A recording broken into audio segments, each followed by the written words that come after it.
થરામાં મર્યાદા પુરુષોત્તમ રામચંદ્ર ભગવાનની 33મી રામનવમી નિમિત્તે ભવ્ય શોભાયાત્રા નીકળી। 1994થી શ્રી રામ સેવા સમિતિ દ્વારા શોભાયાત્રા કરવામાં આવે છે। 2017થી શોભાયાત્રા નિમિત્તે કોઈપણ પ્રકારે દાન લેવામાં આવતું નથી। અત્યારના સમયમાં ધીરે ધીરે ફેશન, વ્યસન અને સુધારાના નામે ભારતીય સંસ્કૃતિના તહેવારો ભૂલાઈ રહ્યા છે અને વિધર્મી તહેવારો હોંશે હોંશે ઉજવાય છે, જેમ કે friendship day, Valentine day, 31st, નાતાલ, બર્થડે, રોઝ ડે જેવા જાતના ડે ઉજવી રહેલા હિન્દુ સમાજ સનાતન ધર્મના તહેવારો ભૂલી રહ્યો છે।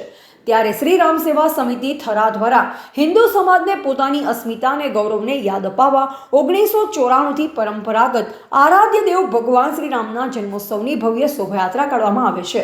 ત્યારે ચાલુ વર્ષે ઓગળ તાલુકાના મુખ્ય મથક થરા જૂના ગામતળમાં બિરાજમાન શ્રી રામ મંદિરે શ્રી રામ સેવા સમિતિ દ્વારા ચૈત્ર સુદ નોમને ગુરુવાર તારીખ 26/3/2026ના રોજ બપોરે 3 કલાકે શોભાયાત્રા શરણાઈની સુરાવલીઓ બેન્ડના તાલે નીકળી નગર દેવી શ્રી બહુચર માતાજી મંદિરથી થરા નગરની પ્રદક્ષિણા કરી સાંજે નિજ મંદિરે પરત પહોંચે।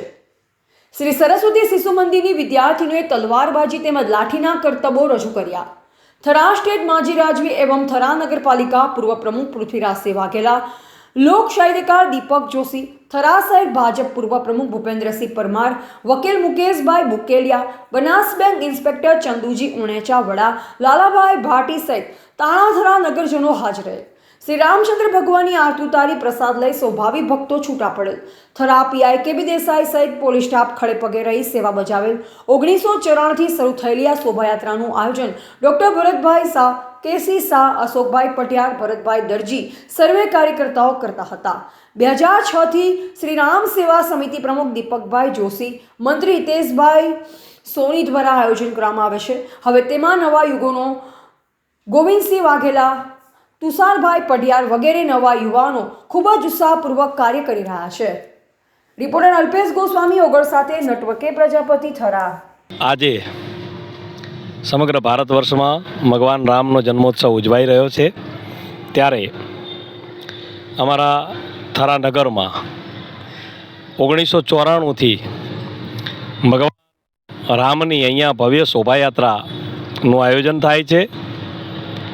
એમાં ઝાંખીઓ, રથ, બેન્ડ, સાહસિક કાર્યક્રમો, સાંસ્કૃતિક કાર્યક્રમોની સાથે સમગ્ર થરા નગર આ શોભાયાત્રામાં જોડાય છે અને આ શોભાયાત્રાનું આયોજન શ્રી રામ સેવા સમિતિ દ્વારા કરવામાં આવે છે અને 2017ની સાલ પછી એક પણ રૂપિયાનો ફાળો કે દાન લેવાનું રામ સેવા સમિતિએ બંધ કરેલ છે અને છતાં પણ ખૂબ સારી શોભાયાત્રા અમારા થરા નગરમાં નીકળે છે। આજે પણ ભવ્ય આયોજન, રથ, બેન્ડ, બગી, સાહસિક દીકરીઓની તલવારબાજી અને ખૂબ સારી વ્યવસ્થા। રસ્તામાં દાનવીર દાતાઓ દ્વારા શરબત, ચા, પાણી, છાશના વિવિધ કેમ્પો સાથે ખૂબ સારો બહોળો પ્રતિસાદ આ શોભાયાત્રાને